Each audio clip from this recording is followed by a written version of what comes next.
நீங்க கொடுத்த ஃபைலுக்குள்ள இருந்த லெட்டரை நீங்க தானே எழுதிருக்கணும். ஏங்க அந்த லெட்டரை வேற யாராவது எழுதி கூட அந்த ஃபைல்ல வச்சிருக்கலாம்ல. இங்க பாருங்க, மாட்டிக்கிட்டீங்க. இப்படியெல்லாம் தசை திருப்ப பாக்காதீங்க. எனக்கு உங்க கம்பெனில வேலை செய்ய பிடிக்கல. ஏய், அப்புறம் எதுக்கு ஃபோன் பண்ணி தொந்தரவு பண்றீங்க? ஏங்க நான் பண்ணாத தப்புக்கு எப்படிங்க என் மேல பழி போடுவீங்க?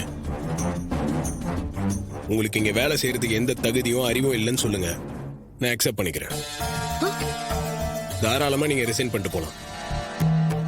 அதை விட்டுட்டு சும்மா எவனோ எவ்வளவுக்கோ எழுதின லெட்டருக்குலாம் நான் எப்படிங்க பொறுப்பேற்றுக்க முடியும்?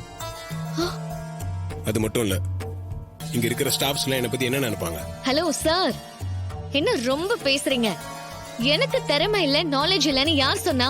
காலேஜ்ல நான் கோல்டு மெடலிஸ்ட். என்கிட்ட திறமை இல்லையா? உங்களோட எம்டி சேர்ல உட்காந்து அந்த கம்பெனிய நிர்வாகம் பண்ணி காட்டட்டுமா? ஓ, அவ்வளவு பெரிய ஆளா நீங்க? உங்களை விட அதிகமா டர்ன் ஓவர் பண்ணி காட்டவா? ஹலோ மேடம், இவ்வளவு பேசுறீங்கல்ல, வாங்க வந்து அந்த டர்ன் ஓவரை தான் பண்ணி காட்டுங்க. உங்க கேரக்டரும் சரியில்லை, பிஹேவியரும் சரியில்லை.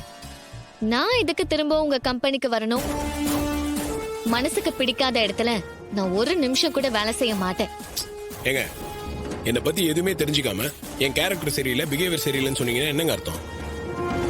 எந்த ஒரு விஷயத்தையும் தீர விசாரிக்காம முடிவெடுக்கிற ஆளுங்க என் கம்பெனிக்கு தேவையில்ல.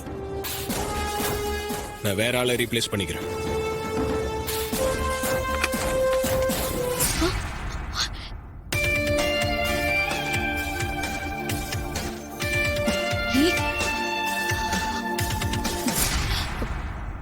ஏ ரேவதி, நீ அந்த கம்பெனி எம்டி கிட்ட இவ்வளவு ஆஷாலாம் பேசணும்ன்ற அவசியமே இல்ல. அவர் உண்மையாவே நல்லவரா தாண்டி இருக்கணும். எதை வச்சு சொல்றேன்? நீ அங்க வேலைக்கு சேர்ந்திருக்கிற சாதாரண ஸ்டாஃப். உனக்கு அவரே கால் பண்ணி நான் தப்பு பண்ணலன்னு சொல்ல வேண்டிய அவசியம் என்ன வந்துச்சு? இவ்ளோ தூரம் இறங்கி வந்து பேசுறாருன்னா அவர் நல்லவரா தானே இருக்கணும். இல்ல, அந்த ஆளுக்கு கில்ட்டியா இருக்கு.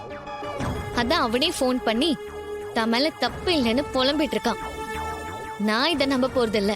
ஏய், ஏண்டி எல்லாத்தையும் தப்பு தப்பாவே யோசிக்கிற? கொஞ்சம் பொறுமையா தான் இரு. கொஞ்சம் சும்மா இருக்கா? அந்த ஆள் எனக்கு வேலை தெரியாதுன்னு சொல்லி அசிங்கப்படுத்துறான். அவன் கிட்ட போய் நான் எதுக்கு வேலை பார்க்கணும்? ஏ ரேவதி, சரி விடு. இப்ப நீ கோவத்துல இருக்க. இப்ப நான் எது சொன்னாலும் நீ கேக்குற மனநிலையிலயும் இல்ல. அப்புறமா பேசலாம். ரிலாக்ஸ்டா இரு.